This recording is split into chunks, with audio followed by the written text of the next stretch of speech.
This is Optimal Living Daily episode 2353. When you feel stuck in life, this tip will help you move forward.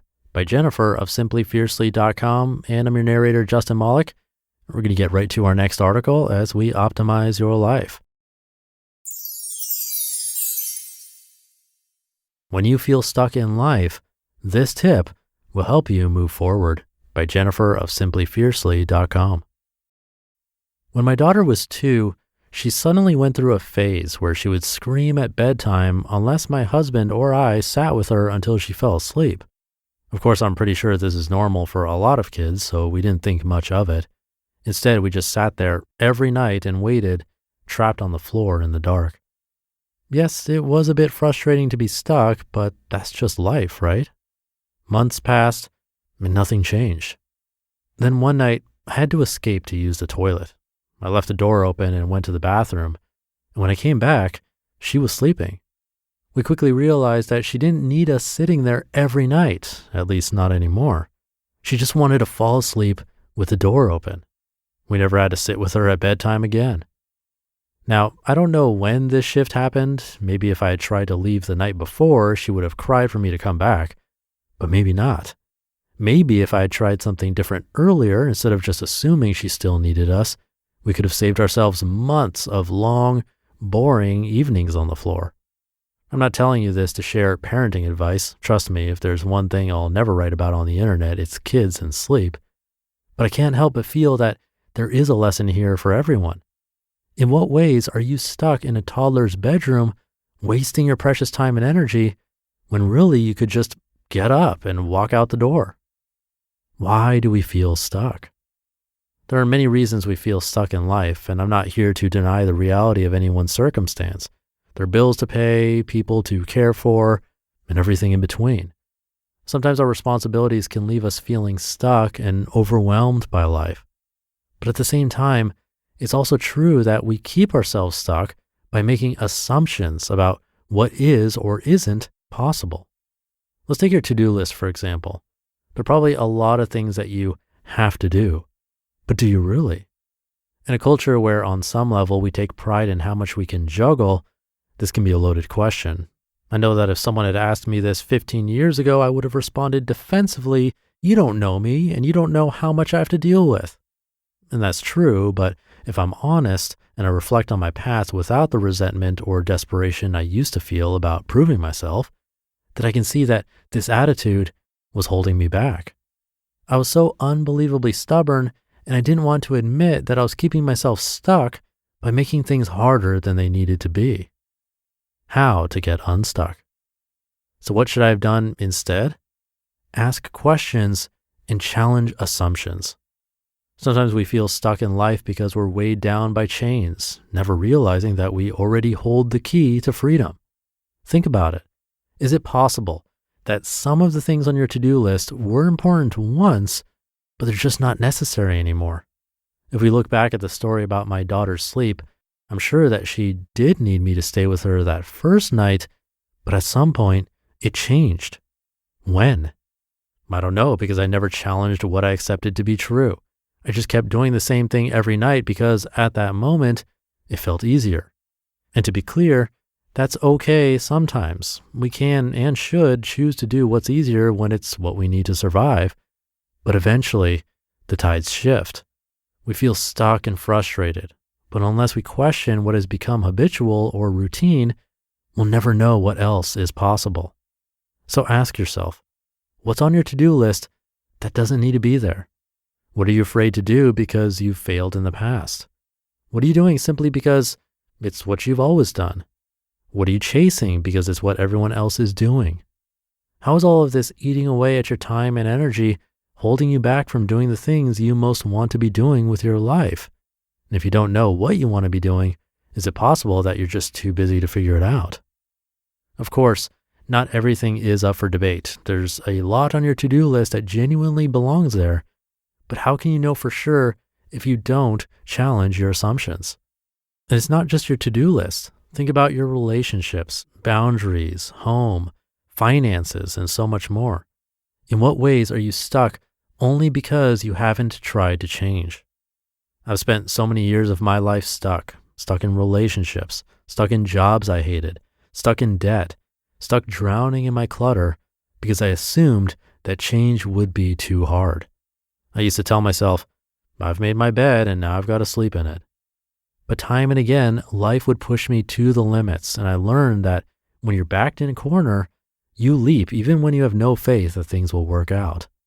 The job I couldn't quit because I'd never find anything better, the relationship I couldn't end because it would hurt too many people, the compulsive shopping habit I couldn't change because it was just too hard. It wasn't easy or quick, but eventually I proved all of my assumptions wrong. And while I trust the timing of my life and try to live without regrets, I can't help but wonder what would have happened if I had acted earlier. Instead of staying stuck in my fears and doubts for so long, maybe all I had to do was get up and walk out the door. Moving forward. I believe that life comes in seasons, and some are harder than others. Sometimes we just need to be patient, like when we're caring for loved ones or just starting out with our careers. We feel stuck because we want to be somewhere else, but it's just not time yet. But other times a season has ended and another is waiting, but you'll never know unless you get up and test the waters. Challenge your assumptions, and if it feels hard, start small. Cross things off your to-do list without actually doing it. Declutter a closet, even if you might need things later. Set a firm boundary that you've been too afraid to ask for.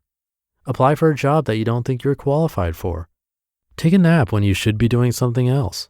Pick up a paintbrush, even if you're not creative. Decline an engagement that you don't want to attend. Maybe it won't go well, and then you'll deal with the fallout. Or maybe you'll find that this is your chance to get unstuck and finally move forward. You'll never know unless you try. You just listened to the post titled, "When You Feel Stuck in Life, This Tip Will Help You Move Forward" by Jennifer of simplyfiercely.com. And no one knows what you're looking for in a doctor better than you. And no one's better at giving you the tools to find the perfect doctor than ZocDoc. The people who created ZocDoc found the major pain points in healthcare, all the things that weren't working, and said enough. And they made booking a great doctor surprisingly pain-free. I use ZocDoc and you should too. ZocDoc is a free app that shows you doctors who are patient-reviewed, take your insurance, and are available when you need them. Read up on local doctors, get verified patient reviews, and see what other real humans had to say about their visit. So when you walk into that doctor's office, you're set up to see someone in your network who gets you. Every month, millions of people use ZocDoc, and I'm one of them.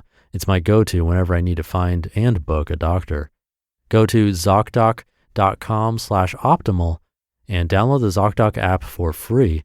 Then start your search for a top-rated doctor today. Many are available within 24 hours. That's ZocDoc.com/optimal.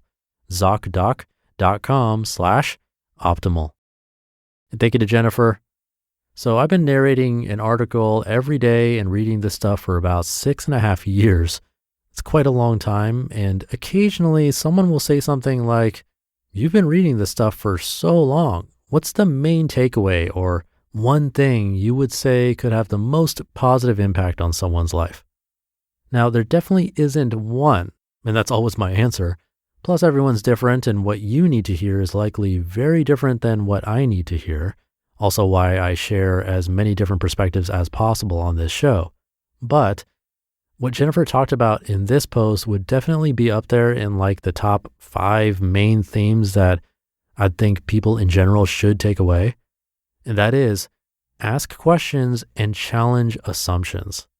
That's not to say break rules and laws or be a rebel, but it means thinking critically about assumptions in life. Can you really only retire after 65 years old? Do you need to live where you currently live? Do you need a car? Do you need that job and that life? There's so many things in life that we simply get used to that we never even question if it should still be part of our lives. In my own life, it was having a 9-to-5 job, working for someone else. Now, by no means was it easy to turn this random idea of podcasting into a full-time job to replace my previous salary, but it did take questioning my day-to-day life to really figure out that what I truly wanted was to do extra work on the side until I reached a point where I believed that I had enough to be able to quit my job and work on something else full time for myself, which eventually turned into what you're hearing today. But many of us, and even myself at a different period in life, won't or wouldn't have come to that conclusion. It really takes a lot of reflection and questioning things that most people don't question at all. That'd be one takeaway of many that I think is critical. So question those assumptions this weekend. Have a great weekend if you're listening in real time, and I'll see you tomorrow where your optimal life awaits.